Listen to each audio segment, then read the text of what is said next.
पुढची महत्त्वाची बातमी बघूया। मराठवाड्यामध्ये झालेल्या अतिवृष्टीने शेतकरी पुरता कोलमडून गेलाय। त्यातून शेतकरी लवकर सावरण्याची चिन्ह दिसत नाहीयेत।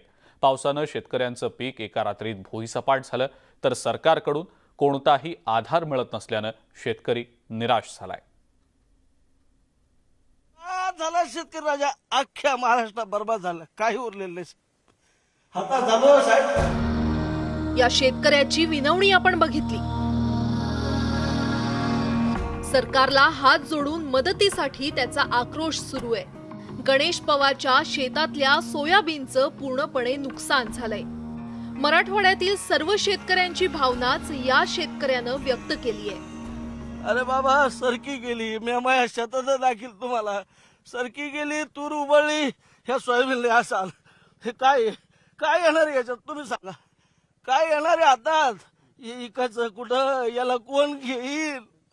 आता लेकरा बाळाचं कसं होईल? आजची कंडिशन साहेब, लाईट बिल भरायला पैसे देऊ, लय गाकुळे, लय परेशान, लय अवघड आहे। रोजराजी नाही, कुठं काम भेटना, मावल्या अशा दारात बसत देऊ दात करून। प्राथमिक अंदाजानुसार मराठवाड्यात जवळपास 25 लाख हेक्टर शेतीचं नुकसान झालंय, तर अंदाजे 50,000 हेक्टर जमीन खरडून गेलीये।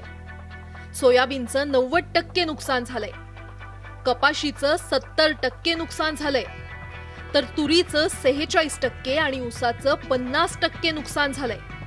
फळबागांना देखील मोठा फटका बसला असून 55% नुकसान झालंय।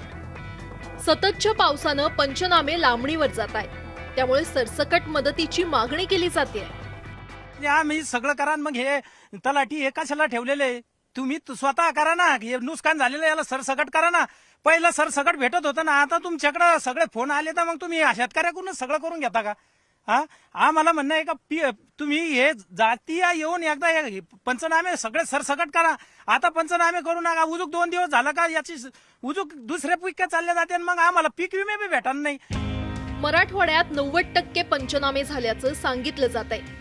प्रत्यक्षात मात्र शेतकऱ्यांच्या बांधावर अधिकारी पोहोचले नसल्याचा आरोप शेतकऱ्यांनी केलाय।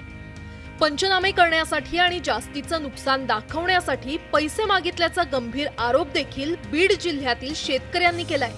विमा कंपनीचे जे एजंट येतात, एजंट आल्यानंतर गावामध्ये अख्ख्या चिखलबीडमध्ये तुम्ही आलात तरी बी मी चिखलबीडचा आहे, आणि त्या ठिकाणी आल्यानंतर तुम्हाला लगेच शेतकरी सांगतील किंवा आमच्याकडून हेक्टरी 2,000-2,500 रुपये हे पीक विम्यावाले मागतात। जर हे पैसे दिलेत तरच आम्ही तुम्हाला 2 रुपये वाढवून देतो, पीक विमा जास्त प्रमाणात तुम्हाला भेटन, जर पैसे नाही दिले तर तुमचा पीक विमा कमी येईल, अशा पद्धतीच्या धमक्या दिल्या जातात। पंचनाम्यासाठी किती पैसे? बाजरी तर काय आलीच नाही, बाजरी आता खावा काय जीवाला, बाजरी आलीच नाही। 2,000 रुपये कोण मागतात आणि काय याच्या संदर्भात तुम्ही काय म्हणले? कोणाला काय म्हणलो? आता लय लोकांना म्हणलो आपल्या पंचनामा करायला, त्याला बोलूया, पण इथं नाही जाग्याहून पैसे काढा म्हणते ती, पुन्हा येतो बघायला। एक जण ते आमचं हिर बुजून गेली ना, त्याला बघायला सुद्धा आलं नाही ते। मराठवाड्यातील 1,60,00,000 शेतकऱ्यांना निसर्गानं फटका दिलाय। जून पासून आतापर्यंत नैसर्गिक आपत्तीत 91 शेतकऱ्यांचा मृत्यू झालाय। आता सरकारनं पंचनाम्याचा सोपस्कर करण्याऐवजी सरसकट मदत केली तरच शेतकरी लवकर सावरू शकेल। सुधीर जाधव सह सिद्धार्थ गोदाम, न्यूज 18 लोकमत, औरंगाबाद।